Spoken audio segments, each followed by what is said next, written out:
Jokowi mengumumkan kemarin minta diturunkan harganya menjadi 450. Nah, kenapa kita bilang mahal? Karena ada bandingannya, yaitu di India. Di India hanya seharga 300 rupiah atau kalau dirupiahkan menjadi 50 ribuan lah. Jadi kan jauh sekali. 900 ribu ke 50 ribu itu kurang lebih sekitar berapa kali lipat itu? Hampir 20 kali lipat. Perbedaannya, jadi patut diduga di sini ada mafia-mafia PCR di samping istana Bapak sendiri. Coba Bapak Jokowi jangan pencitraan di Tanjung Priok. Tengah malam Bapak keluar, samperin toko-toko di samping istana Bapak tuh, Istana Merdeka. Pasti Bapak akan saksikan rakyat Bapak banyak menjadi tunawisma, tidur di emper toko.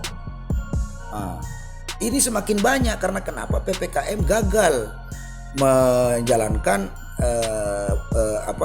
ekonomi di Indonesia. Negarawan sejati itu lebih bagus sebaiknya mundur saja agar menghindari pertumpahan darah. Pak Karno mundur menghindari pertumpahan darah, Pak Soeharto mundur menghindari pertumpahan darah, Gus Dur mundur pun menghindari pertumpahan darah sesama anak bangsa. Jangan sampai Anda ngotot keras-kerasan, pada akhirnya nanti yang menjadi korban adalah bangsa Indonesia ini sendiri.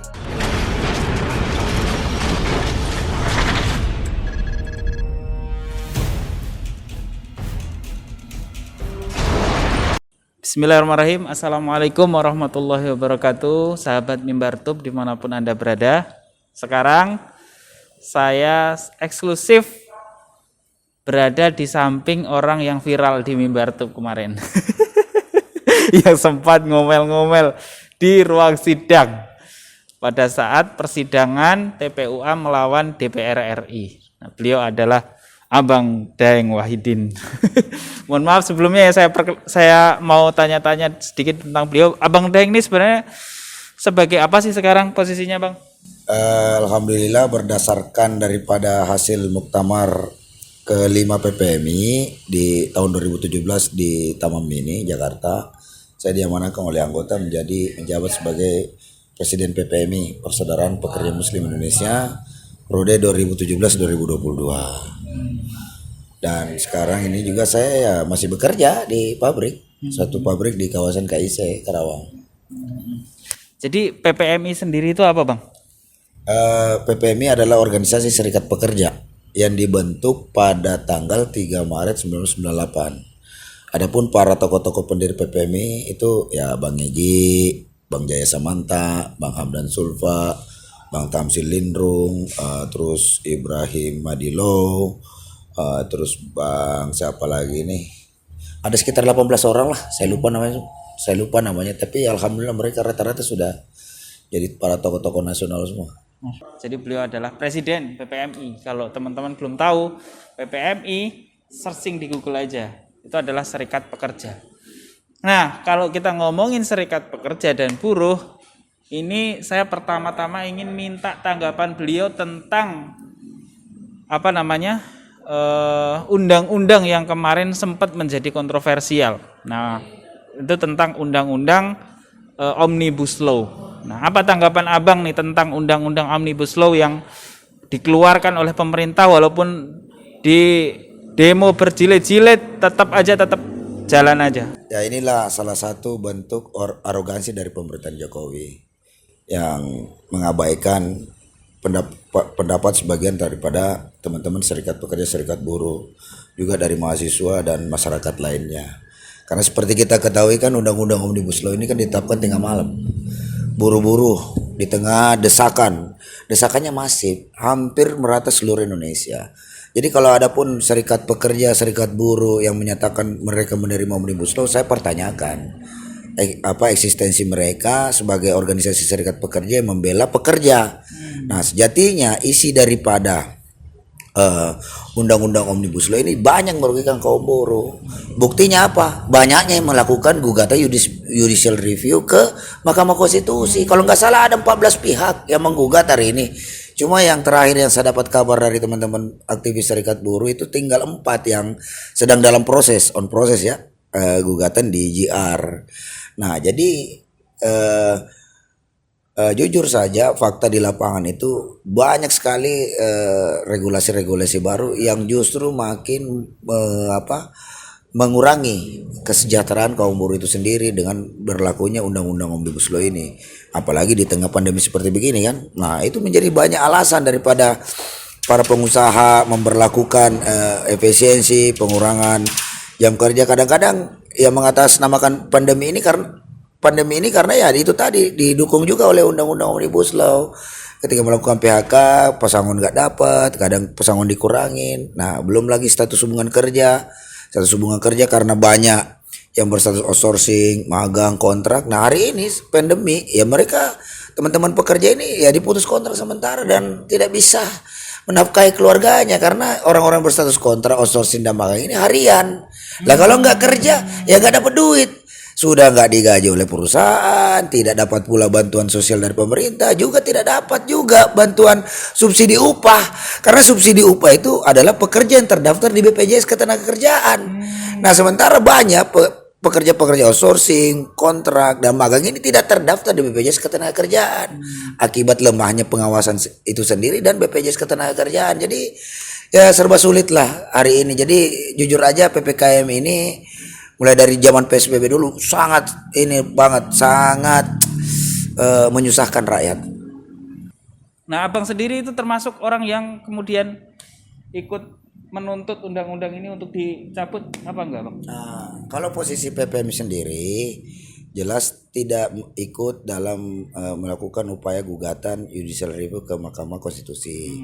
Karena pertimbangan bahwa sejak awal PPMI semenjak isu Omnibus Law ini gelontorkan, hasil rapat pleno DPP PPM itu menolak tanpa syarat karena tidak memenuhi kaidah-kaidah dan tata cara serta peraturan pembuatan perundang-undangan. Nah, ini yang kemudian teman-teman PPMI lebih banyak melakukan aksi di jalanan.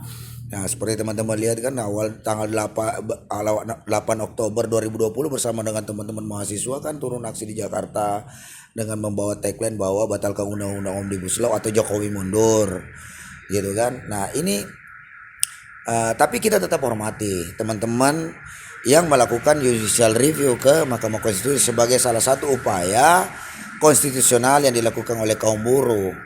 Nah, karena apalagi ini jangan sampai juga stigma daripada kaum buruh serikat pekerja hanya dianggap tukang demo, nggak ngerti undang-undang, ya kan, tukang bikin rusuh. Nah, itu stigma-stigma yang dilentarkan oleh rezim dalam setiap kaum oposisi hari ini kan serem-serem aja ininya istilahnya. Nah, PPMI sendiri kami tetap tidak melakukan judicial review tapi mendukung teman-teman yang melakukan judicial review karena PPMI berpendapat bahwa karena sudah cacat formil sejak dari embrio pembuatan masih RUU ini, ketika dipaksakan menjadi undang-undang itu sebuah pelanggaran. Nah, kalau PPMI menggugat ke Mahkamah Konstitusi berarti sama halnya DPP PPMI ini mentolerir pelanggaran-pelanggaran yang dilakukan DPR dan Presiden dalam rangka pembuatan undang-undang.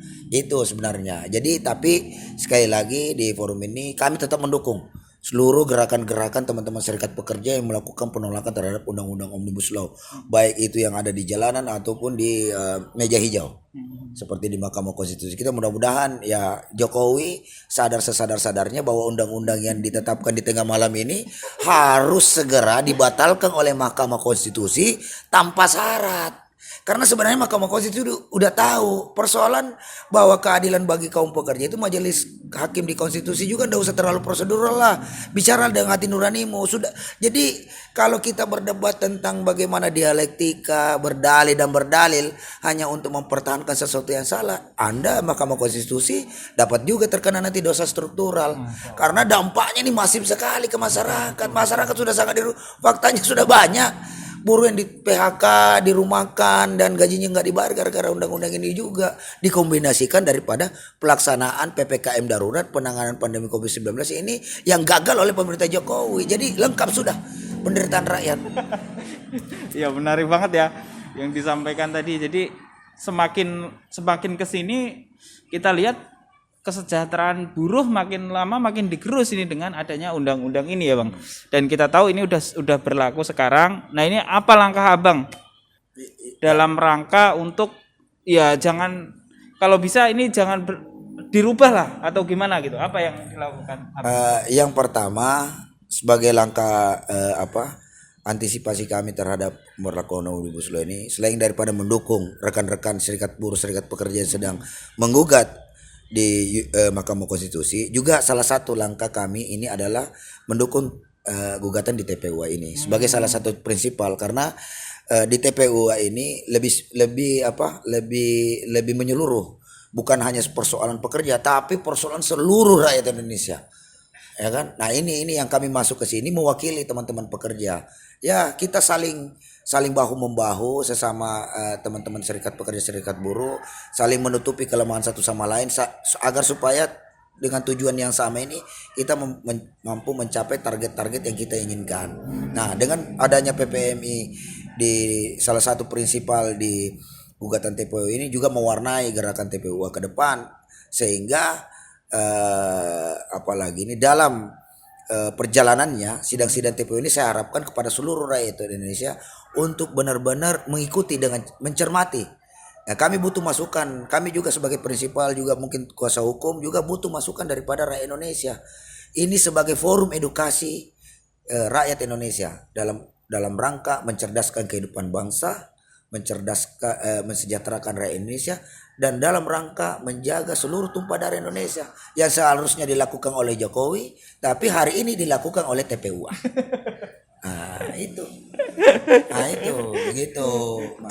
Jadi solusi Abang terhadap seluruh problematika ini apa, Bang? Solusinya? Saya pikir begini, kita ini kan apalagi ini secara objektif aja, bukan bermaksud kita tidak suka atau benci terhadap Jokowi. Mungkin secara pribadi Pak Jokowi bagus niatnya, cuma beliau ini dikelilingi oleh oligarki mafia. Contoh misalnya, ada beberapa hal terkait masalah ketidakkonsistenan Jokowi ini makin bertambah. Yang pertama masalah mahalnya harga PCR. Nah, kemarin kan harga 900.000 itu. Dikritisi oleh netizen. Nah, Jokowi mengumumkan kemarin minta diturunkan harganya menjadi 450. Nah, kenapa kita bilang mahal? Karena ada bandingannya, yaitu di India. Di India hanya seharga 300 rupiah atau kalau dirupiahkan menjadi 50 ribuan lah. Jadi kan jauh sekali. 900.000 ke 50.000 itu kurang lebih sekitar berapa kali lipat itu? Hampir 20 kali lipat. Perbedaannya, jadi patut diduga di sini ada mafia PCR, mafia alat kesehatan. Nah, saya minta juga dalam kesempatan ini menagih janji Pak Luhut, katanya akan memberantas semua mafia alat-alat kesehatan yang menghalang-halangi penanganan COVID-19. Nah, ini salah satu bentuknya. Dengan masalah PCR ini, nah Jokowi bisa tawar sampai 550, itu artinya ada permainan harga. Dari Jokowi aja 2 kali lipat, apalagi dibanding dengan India bisa 20 kali lipat. Jadi harusnya Pak Luhut konsisten. Nah, kalau Pak Luhut tidak konsisten, ya kan, memberangus mafia alat PCR ini, nah itu saya pertanyakan komitmen dia. Nah, lagi-lagi Pak Luhut tidak sesuai dengan pernyataan dan kenyataan. Nah, dia harus bertanggung jawab. Kalau Pak Luhut tidak bisa tanggung jawab, maka atasannya Pak Luhut, Pak Jokowi. Ya Pak Jokowi harus tanggung jawab. Nah, kalau semakin hari semakin kesini semakin banyak kebohongan yang diciptakan oleh publik dan mempersulit situasi di lapangan. Karena tidak semua orang yang mampu membayar dengan harga segitu, walaupun 50.000 sekalipun. Dengan harga 500.000 rupiah satu kali tes misalnya, itu sama dengan seperempat gaji buruh di Majalengka. Bayangkan seperempat gajinya habis hanya untuk satu kali PCR. Ya kan? Mau hidup orang mau makan apa? Apalagi sekarang masuk mall PCR. Apalagi masuk mall, kalau misalnya tempat-tempat lain bahkan ke masjid aja harus pakai PCR. Ya kan? Memangnya masuk surga masuk neraka butuh PCR? Kan tidak, Allah tidak butuh itu. Nah, inilah salah satu bentuk-bentuk saya pikir regulasi-regulasi, tolonglah, maksudnya pemerintah membuat regulasi yang dapat memperlancar transportasi dan distribusi barang dan jasa. Karena inilah yang mampu menghidupkan ekonomi. Bagaimana mungkin Anda menyatakan pertumbuhan ekonomi 7% dengan persyaratan PCR ini? Bukan cuma buruh yang mengeluh, bukan cuma rakyat, pengusaha juga banyak mengeluh. Karena penerbangannya harus terlambat. Ini orang kan melakukan bisnis kan melakukan hilir mudik ke sana kemari, dan kalau semua PCR ini terus dijalankan dengan harga yang begini, Ya kalau orang yang punya duit tidak ada masalah. Kalau macam Pak Jokowi, Pak Luhut, mereka punya uang banyak. Tapi bagi kayak macam kita ini, buruh pabrik, Anda sendiri ya kan mau kunjungi sanak famili, saudara atau keluarga yang mungkin sedang ketimpaan duka atau ada yang mau menikah, bagaimana? Ya kan? Jadi PCR ini salah satu alat bentuk untuk menghindari dan mengurangi acara silaturahmi. Padahal dalam rangka membina persatuan dan kesatuan Republik Indonesia itu diperlukan silaturahmi. Syarat utama persatuan itu adalah silaturahmi. Dengan memberlakukan PCR ini sama dengan Anda tidak menegakkan sila ketiga persatuan Indonesia, Bos. Terakhir nih Bang, Ya. terakhir apa harapan Abang nih terhadap tadi Abang sempat sebutkan kan ya bahwa kita ini dipenuhi oleh oligarki. Ya. Nah ini terakhir, kalau misalnya kita lihat yang sekarang, kepemimpinan yang sekarang di era sekarang ini kan dipimpin oleh Pak Presiden Joko Widodo. Dan Abang tadi sempat sampaikan juga mewakili buruh untuk mendukung TPUA dalam gugatannya menggugat Presiden. Nah sekarang harapan Abang terhadap Presiden. Saya pikir Pak Presiden segeralah meminta maaf kepada seluruh rakyat Indonesia. Tidak usah malu-malu. Jangan terus mengklaim keberhasilan di atas penderitaan rakyat Indonesia yang masif ini. Ya kan, atas kebijakan-kebijakan Bapak hari ini rakyat Indonesia banyak yang jatuh miskin. Banyak yang makin miskin, banyak yang makin menderita. Nah, buktinya Anda bisa lihat di samping istana Bapak sendiri. Coba Bapak Jokowi jangan pencitraan di Tanjung Priok. Tengah malam Bapak keluar. Samperin toko-toko di samping istana Bapak tuh, Istana Merdeka. Pasti Bapak akan saksikan rakyat Bapak banyak menjadi tunawisma, tidur di emper toko. Ini semakin banyak karena kenapa PPKM gagal menjalankan ekonomi di Indonesia. Nah untuk itu saya harapkan Presiden Jokowi mau minta maaf dan merubah seluruh kebijakannya, jalankan sesuai undang-undang dan konstitusi yang berlaku.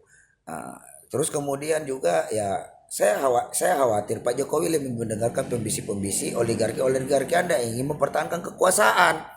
Nah seharusnya Pak Jokowi bagusnya itu juga seperti yang di Perdana Menteri Malaysia yang kita dapat informasinya hari Senin ini sudah mengundurkan diri karena sudah tidak didukung rakyat, sudah didukung parlemen. Nah faktanya hari ini mirip-mirip karena Bapak dianggap gagal dengan terkait kebijakannya menangani pandemi COVID-19. Jadi sebenarnya rakyat kita ini tidak terlalu khawatir dengan COVID-19. Yang dikhawatirkan rakyat Indonesia adalah ketika Presiden Jokowi ya kan gagal atau tidak bagus dalam rangka tata kelola negara kita ini selama pandemi COVID-19 ini. Ini yang menjadi kekhawatiran kita semua dan itu terbukti. Jadi kemudian saya harapkan juga undang-undang Omnibus Law itu segera dibatalkan tanpa syarat. Kemudian juga PPKM ini udahlah di stop aja Pak, nggak usah diperpanjang. Kalau Bapak perpanjang PPKM ini akan memperpanjang derita rakyat Indonesia, ya kan? Toh juga korbannya juga sudah terbukti dengan semakin banyaknya korban juga, walaupun sekarang lagi program vaksin segala macam kan, sebenarnya rasio penurunan daripada apalagi ini penyebaran COVID itu kan karena terjadinya herd immunity. Sebelumnya udah masif kan pasti grafik turun. Jadi harusnya PPKM ini dibatalkan saja. Kemudian apabila Anda ingin penyelesaian pandemi COVID-19 ini selesai, saran saya adalah tunjuklah orang-orang yang memiliki kapasitas, otoritas, integritas, dan pengalaman dalam hal penanganan virus COVID-19 ini.